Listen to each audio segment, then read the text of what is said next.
Good morning YouTube. On se retrouve aujourd'hui pour une nouvelle vidéo, une journée dans mon assiette. On va voir tout ce que j'ai mangé hier. C'est parti. Comme pas d'habitude, j'ai commencé ma journée sans sport parce que j'ai un petit peu shifté le truc. Vous allez voir, je vous en parle à la fin de la vidéo.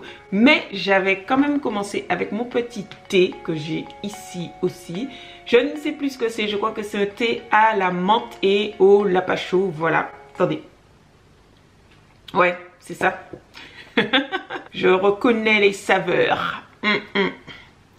Menthe lapacho. Ensuite, mon premier repas de la journée. Alors, vous êtes nombreux à me demander à chaque fois si je prends pas de petit déjeuner. Et non, je prends rarement de petit déjeuner. En réalité, je mange quand j'ai faim. Quand vous regardez mes vidéos, vous voyez sûrement que le soir, j'ai un repas qui est assez conséquent. Et ça fait que le lendemain matin, j'ai pas faim. J'ai fait en général vers 11h, midi, 13h. Ça dépend vraiment, c'est assez aléatoire. Donc, si j'ai faim avant midi, évidemment, si c'est vers 11h, je vais manger un fruit. Si c'est plus avant... Si c'est dans la matinée, au milieu de la matinée, je vais prendre un petit déj un peu classique, un peu comme de mes goûters quoi, qui va avoir un peu de fruits, ça dépend vraiment. Mais c'est tellement rare en fait que j'ai pas d'idée là. Et sinon, je commence par le déjeuner tout simplement. C'est comme ça, c'est mon cycle dans lequel je me sens le mieux quand je suis en métropole. En Martinique, je prends des petits déj parce que j'ai faim le matin, c'est...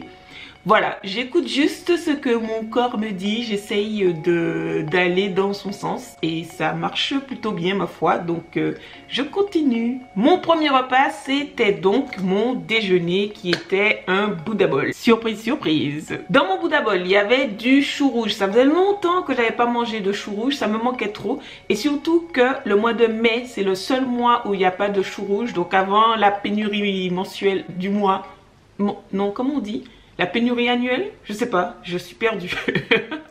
Avant le mois de pénurie, voilà, je me suis dit que il fallait que j'achète du chou rouge, donc le chou rouge est de retour. En plus, vous avez vu la vidéo sur les fruits et légumes et vous savez que les légumes feuilles, c'est top. Je vous laisse aller voir juste là pour ceux qui n'ont pas vu. Donc, chou rouge. Ensuite, j'avais du riz, donc c'est un mélange de riz noir de Camargue et de, je sais même plus si c'est du petit épeautre de l'avoine, je crois que c'est de l'avoine. Ouais, j'aurais pas fait ça dans un gastro quoi. Ensuite, j'avais de la courgette, c'est les premières courgettes de l'année que j'ai trouvées en magasin bio. Après, c'était du pois chiche avec ma sauce Tipeee numéro 14, je crois. Je vous mets juste ici mon compte Tipeee ainsi qu'en barre d'infos si vous voulez aller regarder. Ensuite, j'avais de l'oignon au curcuma, je vous le présente plus. D'ailleurs, je pense que mon lavage de cerveau, pardon, a pas mal fonctionné puisque vous êtes super nombreux à avoir testé, à m'avoir fait un retour. Merci beaucoup. Après, pareil, je présente plus les champignons de Paris. J'avais ensuite mis un petit peu de persil et un petit peu de baie de goji. Il y a bien évidemment des oléagineux dans mon bol. Il y a une source de gras. La source de gras se trouve dans la sauce, tout simplement. Il y a des noix de cajou. Le goûter, c'est quelque chose de super excitant puisqu'il s'agit d'une recette que je prépare pour vous, spécialement pour... On l'a pas encore annoncé sur Instagram, mais je pense que lorsque je vais sortir cette vidéo, ce sera déjà annoncé. Et sinon, sinon je serai obligée de couper cette partie au montage. Je ne sais pas comment. On va voir. C'est un biscuit, voilà, une pâte. Au-dessus, il y a de la banane, de la cannelle et du beurre de cacahuète parce que bon, c'est juste la meilleure association qui existe au monde. Am I right or am I right? On est d'accord? Au niveau de la texture, je dois avouer que c'est une texture peu biscuit cookie. Mais je refuse d'utiliser le mot cookie étant donné que je viens de sortir le e-book. Je veux pas faire la meuf qui sait pas passer à autre chose. Move on girl. Donc voilà, on n'emploiera pas le mot cookie, mais vous voyez un peu la texture. De toute façon, l'essentiel du truc, c'est l'harmonie entre le biscuit, le beurre de cacahuète et la banane, etc. Il faut pas que ce soit ni trop sec, ni trop mou, parce que sinon ça va pas aller au niveau du mélange des textures. Et il faut pas non plus que le goût l'emporte trop. C'est tout un art. C'est pas un cookie comme ça là, que j'ai lâché. C'est c'est réfléchi. D'ailleurs, je dis ça, mais pour le moment la recette n'est pas hyper au point parce que je la trouve encore un petit peu friable. Mais il me reste un mois à peu près pour l'améliorer. Donc ce sera parfait, j'en suis sûre. Vous savez que je suis persistante. Le dîner était très simple puisqu'il s'agissait des restes du midi, donc le reste de pois chiches. D'ailleurs, je vous ai pas dit, j'avais complètement oublié de faire tremper, de cuire. En fait, c'est surtout que j'avais pas vraiment prévu organiser mon repas. Du coup, j'avais pas de pois chiches cuits et bon ben, c'était un problème. Donc, j'ai sorti ma petite boîte de conserve de pois chiches comme ça. Ben, pendant que ma sauce était en train de cuire, ça va très vite, cette sauce c'est vraiment juste 5 minutes. J'ai rincé ma boîte de pois chiches comme il fallait, j'ai égoutter, j'ai rincé et j'ai rajouté mes pois chiches à la dernière minute. Encore une fois, les conserves, ça peut toujours sauver la vie. Il n'y a vraiment rien de plus économique, rapide et plein de nutriments. Bon, peut-être pas qu'il y ait... Il y a peut-être des choses qui ont plus de nutriments, mais il y a des nutriments très importants et pas mal de bons nutriments dans les légumineuses. Donc vraiment, si vous êtes quelqu'un de pressé, achetez des boîtes de conserve de légumineuses. C'est pas parce que moi je les cuis moi-même et tout, ça veut pas dire en fait que les conserves c'est de la merde. Non, il n'y a pas de... C'est pas aussi noir et blanc en fait. Il y a des nuances de gris. Pour le dîner, c'était les restes du pois chiche avec la sauce numéro 14, donc qui est une sauce un petit peu inspirée des épices indiennes. Vous savez que moi je m'inspire. Merci le monde. Et je me suis dit donc que ce serait pas mal avec des nanes, donc des nanes. Voilà, inspiration, puisque les nanes, pour que ça... Les nanes traditionnelles, de ce que je sais, c'est avec de la farine blanche, comme beaucoup de choses de toute façon, et avec du yaourt, quelque chose de produit laitier. J'ai failli faire tomber mon thé sur l'ordinateur. D'ailleurs, la pas chaud là, je me suis donc imaginé une recette de naan. Donc c'est pas une recette que j'ai imaginée hier, c'est une recette que j'ai déjà travaillée et qui est validée et que je vais donc partager avec vous aujourd'hui. Pour réaliser ces naans, il vous faudra... Alors faut pas que je me chie parce que la première fois je les ai réalisés, ils étaient parfaits. J'ai noté la recette. Vous savez que je teste toujours au cas où et bien m'en a pris, étant donné que lorsque j'avais noté la recette, j'avais complètement zappé d'écrire qu'il y avait de l'huile. Donc, quand j'ai recommencé la deuxième fois, c'était étrange. Voilà, les ingrédients vérifiés, validés, tout va bien, c'est de la farine de petit épeautre T70, de la farine de chia, de la levure boulangère, donc un sachet de levure déshydratée, de levure sèche, vous l'appelez comme vous voulez, mais de la levure boulangère, 225 ml de lait. De toute façon, je sais même pas pourquoi j'ai donné les mesures alors que je dis à chaque fois que c'est en barre d'infos. Les mesures sont en barre d'infos. Il vous faudra aussi un petit peu d'huile d'olive. Voilà, je vous conseille de faire un petit peu chauffer votre lait pour qu'il soit tiède mais pas chaud surtout.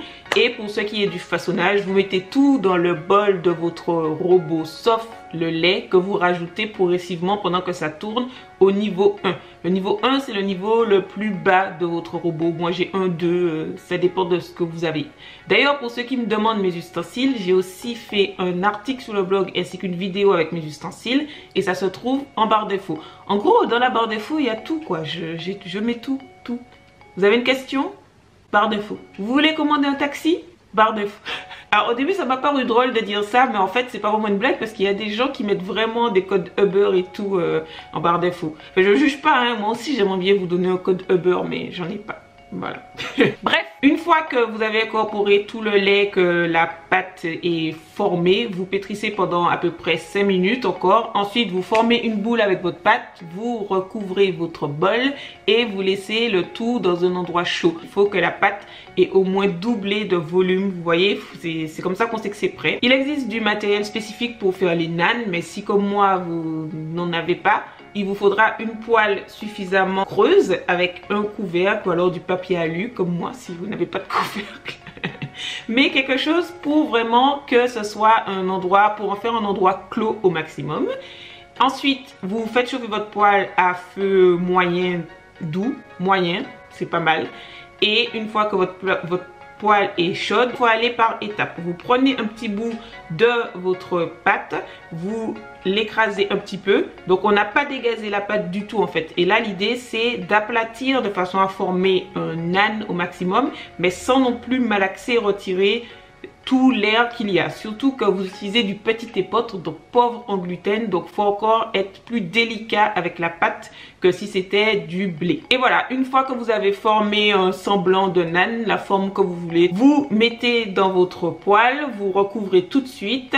Vous attendez 1 à 2 minutes. La première fois, ça dépend, donc vous pouvez surveiller un petit peu. Il faudra peut-être ajuster le feu. Vous attendez 1 à 2 minutes. Vous retirez le couvercle ou l'aluminium. Vous retournez et vous repartez pour 1 à 2 minutes. Voilà. Et là, l'étape aussi cruciale, c'est que dès que le naan sort de la poêle, il faut mettre dans un contenant que vous allez également refermer pour garder l'humidité. Sinon, vous allez avoir des naans tout durs. N'oubliez pas que vous avez de la farine de petit épeautre. Vous n'avez pas du blé, vous n'avez pas de yaourt. Vous êtes dans du naan arrangé, quoi, du naan healthy. Donc, il faut tout faire pour que ça garde le moelleux, que ça garde de la tendresse. Tendresse. Ouais. Oui. Ça garde de l'amour et tout, c'est voilà, il faut mettre toutes les chances de votre côté. Pour garnir mes naans, j'ai utilisé de l'huile de colza pour les bons oméga 3. N'oubliez pas vos sources d'oméga 3, ainsi que du persil tout simplement. Et voilà, c'était très bon. Les naans étaient très souples. Flo, il les adore. Mon petit goûteur. Si vous me suivez sur Instagram, vous savez que je suis fan des wraps et des pépitas. Et je pense que les naans maintenant, c'est bon, c'est ex aequo. J'adore aussi. Et voilà pour les repas de la journée. C'était très bon. Je ne vous ai pas parlé de sport. Alors le sport, ça a encore changé. Ce n'est plus le matin et ce n'est plus à prédominance du yoga. J'ai vraiment du mal à avoir une routine consistante sur la durée depuis le mois de décembre. Je pense que c'est la 3e fois que je change là. Et maintenant, on est passé sur le sport en fin de journée plutôt parce que j'ai switché. Je fais plus de muscu et faire la muscu le matin tôt, ça...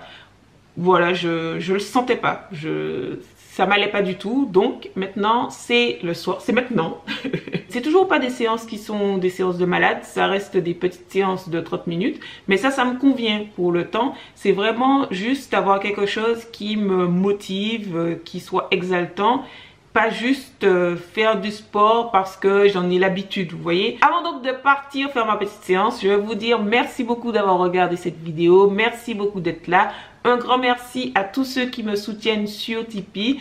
Un grand merci à tous ceux qui ont acheté mon e-book de cookies et qui m'ont fait un retour. Ça fait vraiment trop plaisir. C'est la folie. Et je vous dis à très vite pour une prochaine vidéo.